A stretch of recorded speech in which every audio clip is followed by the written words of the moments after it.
রাজনীতিতে ধর্মের অপব্যবহার নিয়ে তীব্র সমালোচনা করেছেন বিএনপির মহাসচিব মির্জা ফখরুল ইসলাম আলমগীর। তিনি বলেন, জামায়াতের টিকিট কাটলে জান্নাতের টিকিট কাটা হবে, এই কথা কোথায় লেখা আছে আমাকে দেখিয়ে দিক তারা। আজ রাজধানীর কাকরাইলের ডিপ্লোমা ইঞ্জিনিয়ার্স ইনস্টিটিউশনে এক আলোচনা সভায় তিনি এই প্রশ্ন ছুড়া দেন। ফখরুল বলেন, ইসলামে কখনোই বলা হয়নি রাজনৈতিক লাভের জন্য ধর্মকে ব্যবহার করতে।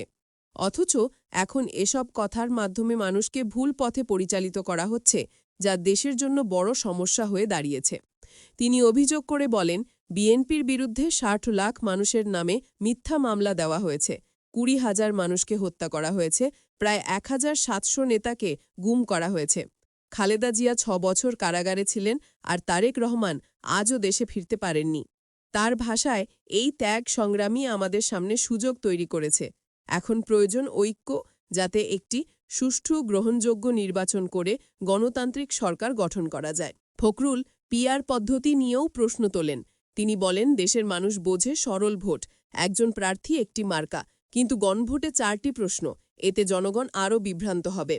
তিনি আরও অভিযোগ করেন, আওয়ামী লীগ আমলে মসজিদের খুতবায় কী পড়ানো হবে সেটিও ঠিক করে পাঠানো হতো।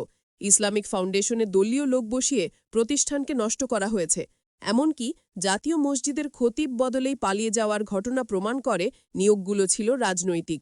অনুষ্ঠানে উপস্থিত ছিলেন ইসলামিক ফাউন্ডেশনের কর্মকর্তা, বিএনপি নেতারা এবং মসজিদ ভিত্তিক শিক্ষা কার্যক্রমের সদস্যরা।